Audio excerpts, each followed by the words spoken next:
It is my distinct honor and pleasure to introduce our client, Monsieur Wouter Verstraete from Colruyt Group.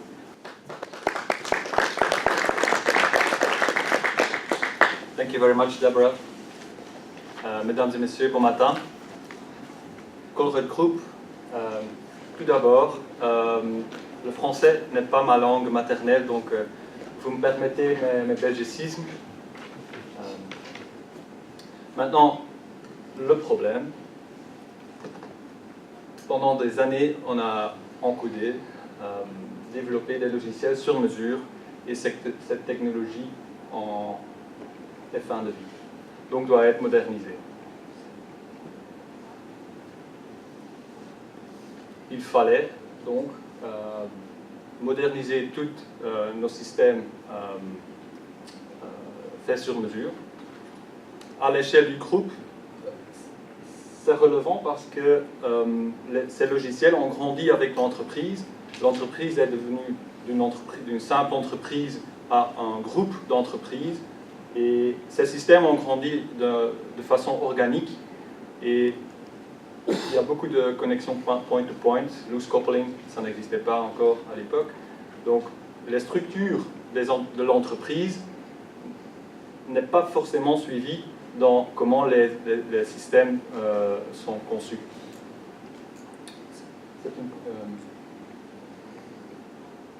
Les modules en elles-mêmes sont assez interconnectés, beaucoup de point-to-point integrations, des systèmes qui sont repris dans des autres systèmes. Enfin, ça a grandi pendant plusieurs années. Vu la taille du challenge, vu la taille de ce qu'on va faire pour moderniser tout ça, forcément, il y a un impact au niveau du top management, C-level. Il y a un impact. Colruyt Group, qui est nous sommes dans la vente au détail, donc nos concurrents sont Carrefour, Delhaize, Aldi, Lidl. Quelques chiffres pour vous impressionner. On est énorme, on est très très grand en Belgique. Plus ou moins 1200 magasins, dont la moitié, un peu moins que la moitié, dans nos propres magasins et l'autre moitié avec les indépendants affiliés. Plus ou moins 29 000 employés et on est très grand en Belgique. On est aussi présent en France, c'est pas très grand en France, mais croissant. Tout d'abord, Colruyt Group, c'est un groupe, c'est-à-dire qu'il y a plusieurs entreprises avec une autonomie assez importante qui sont chapeaunées par le groupe. Chaque entreprise a ses propres objectifs, a ses propres structures, sa propre comité de direction. Un deuxième élément qui sera relevant pour la suite, c'est qu'on a actuellement 12 programmes de transformation qui sont actifs.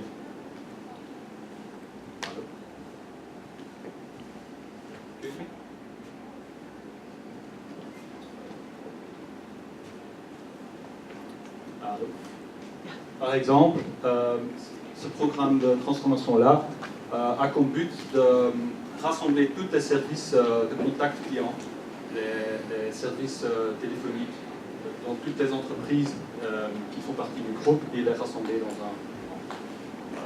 Celui-là, par exemple, a comme objectif de moderniser notre supply chain, la logistique, pour les défis de notre époque et du futur, c'est-à-dire next day delivery, des fournisseurs et des clients qui deviennent de plus en plus dispersés.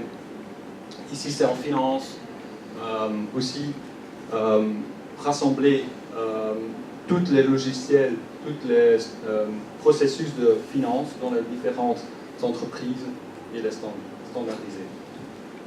À retenir, c'est que ces programmes de transformation, à la base, ont des objectifs business. Donc, à la base, ils n'avaient pas beaucoup à voir avec l'informatique. C'était vraiment des objectifs stratégiques qu'ils poursuivaient.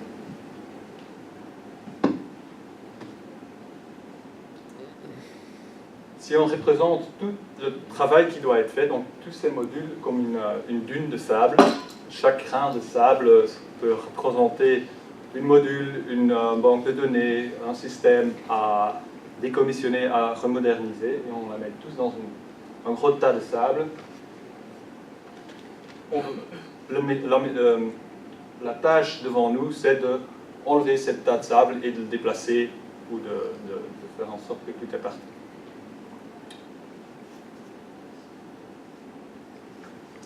La première chose que l'entreprise a fait en faisant face à cet tas de sable, cette grande tas de travail devant nous, c'est de le couper en grands morceaux. Management level top-down, de le couper en grands morceaux et d'attribuer le travail à un programme de transformation déjà existante. Par exemple, ici en logistique, l'entreprise a dit, puisqu'il y a un programme de transformation en logistique, tout ce qui est en lien avec la logistique, on les ajoute à ce programme-là. La même chose, par exemple, avec la finance ou les prix. Donc dans l'histoire,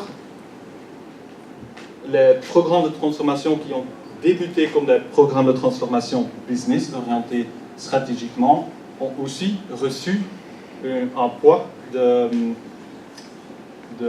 informatique Legacy Systems Modernization.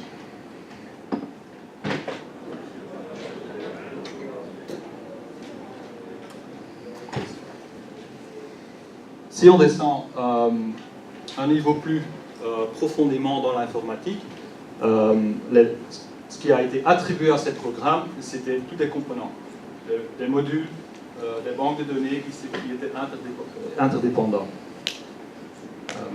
Si on était...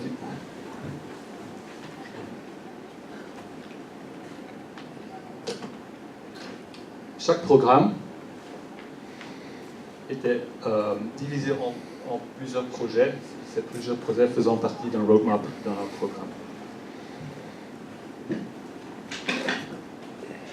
Si on prend l'exemple ici, disons que ça c'est un projet qui est en GRH, et ça c'est une module où on peut encoder des nouveaux employés, par exemple, qui sont enregistrés dans une banque de données. Et ici, ça c'est la finance. Eux aussi, ils ont des processus, des logiciels qui vont utiliser tous les employés, par exemple, pour générer la fiche de paye, par exemple. La complexité, c'est que si ce projet-là, ils vont, par exemple, migrer vers un package PeopleSoft, par exemple, à un moment donné, ils vont enlever ces données-là. Cette dépendance, c'est que s'ils veulent faire ça, ils doivent faire en sorte que les processus en finance suivent. Ici, c'est relativement simple, il y en a une, mais en réalité, il y a souvent énormément de connexions. Garder la connexion, ça veut dire que tout ça doit être testé aussi, donc ça a beaucoup d'impact sur les projets. Conséquence pour les projets, beaucoup de smileys rouges, des timings qui allaient mal, des budgets qui sont explosés dans les projets.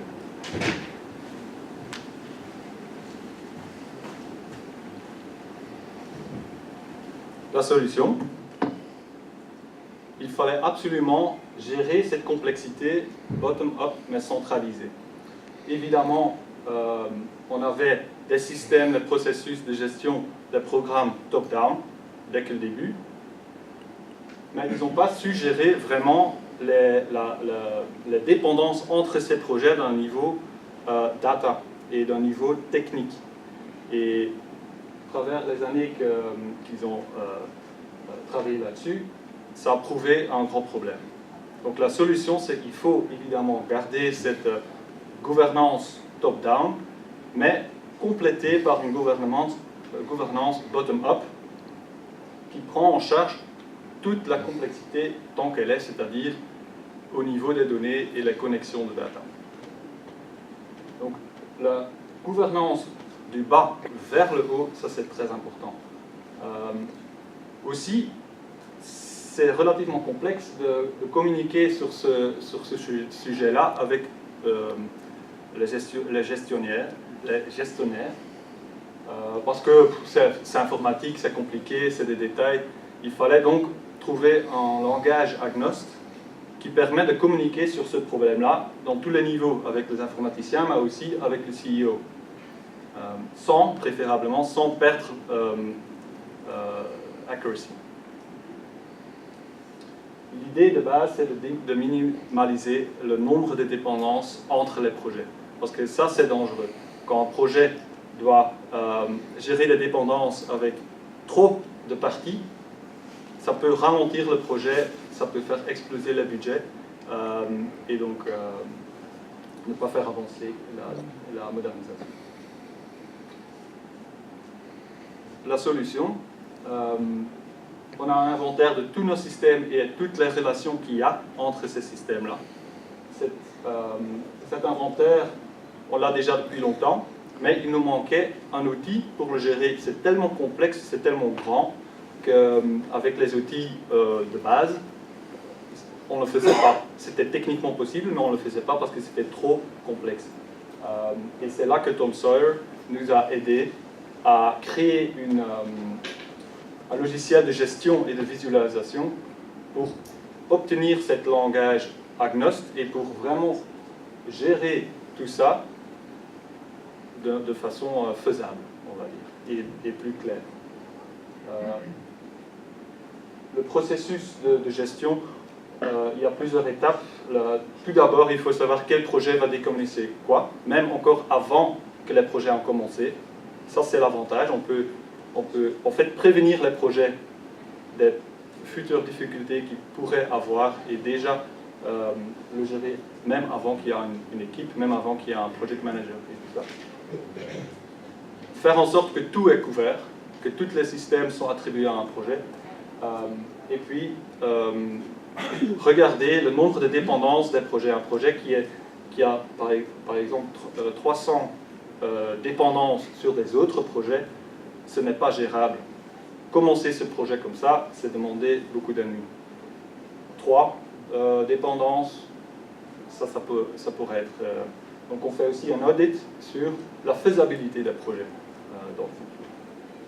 Et puis après, évidemment, dès qu'on a toutes ces données structurées dans des projets, on peut aussi faire le suivi pour vérifier que le progrès est comme attendu. Nous avons choisi Tom Sawyer parce que l'outil de Tom Sawyer nous permet d'être assez dynamique dans la visualisation et surtout de gérer différents niveaux. Ici, vous voyez des niveaux organisationnels, des niveaux de gestion de projet, des niveaux techniques qui sont tous mélangés et qui peuvent faire un roll-up. Donc, en fonction à qui on s'adresse, des techniciens ou des gestionnaires, on peut utiliser le même outil, mais à de différents niveaux. Et, plus important, l'outil, ce n'est pas seulement to visualize, mais ça nous permet aussi d'éditer nos données. Ça veut dire qu'on gagne aussi du temps en visualisant, on rechange, on bouge les objets, mais c'est aussi enregistré, donc ça nous permet de gagner du temps. Since we have to manage a very high amount of components, it is impossible to render them all in one screen. That would not be readable. That's why we came up with the concept of focused items. A focused item means the screen will only show you those other components which are relevant for you, means that have a connection or a dependency with this component. So instead of showing all the components we have, it will only show you those that you need to see if you're working on this. This will allow us to navigate easily and more user-friendly throughout this big amount of information. Now, our purpose was to fill the scope of projects. So if, for example, this online module we want to deal with it, very likely we will also want to deal with this in the same project. So then it can be also put into as that same focused item. And now the image is recalculated and it will show you all the relationships of these two items combined. Here you see the original one. This we took extra in scope, but this in turn is also connected with these 4 other modules. So now we might want to issue a new project. And this project we want to assign to a non-food, because this is going to be a non-food project.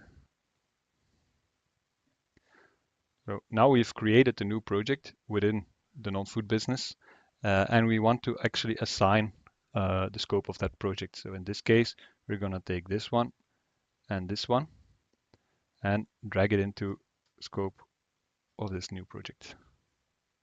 Also, this means that our project, which now in our simple example has 2 components in it, has 5 external relationships, 3 in the same domain, the non-food domain, but also 2 with another domain being the product service center. Here we can maybe further optimize. So here we could say this we can add to the project, and who knows, this we can also add to the same project. So far, the number of external dependencies did not increase, so these were actually smart things to do. If we move this one in scope of the same project, this gives a completely different result. Here you can see that if we should add that 3rd component to the scope of this project, that would mean that the number of dependencies outside the project hugely increases. So this is a very difficult component to take into scope of a project. Then we should discuss with the project manager, program manager, business owner, whether we want to add that load to this particular project or not. And if not, then the project can stay clean, can stay small with only 2 external dependencies, which is good. But this component, of course, is not gone. So now we have a project which will actually modernize 4 components, 1 table and 3 online modules with dependencies with 3 other modules which are out of scope of this project. This was a very simple example. In real life, the puzzles we need to make in this way are much more complex, but the tool will help us visualize it, simulate on the fly, so that while doing this, we can also immediately have the right interactions with the right people, project owners, project managers, technical people, architects, to decide whether yes or no we should move certain things in or out scope of projects. And while doing so, coming to an optimal scoping with this limited amount of dangerous external dependencies as possible.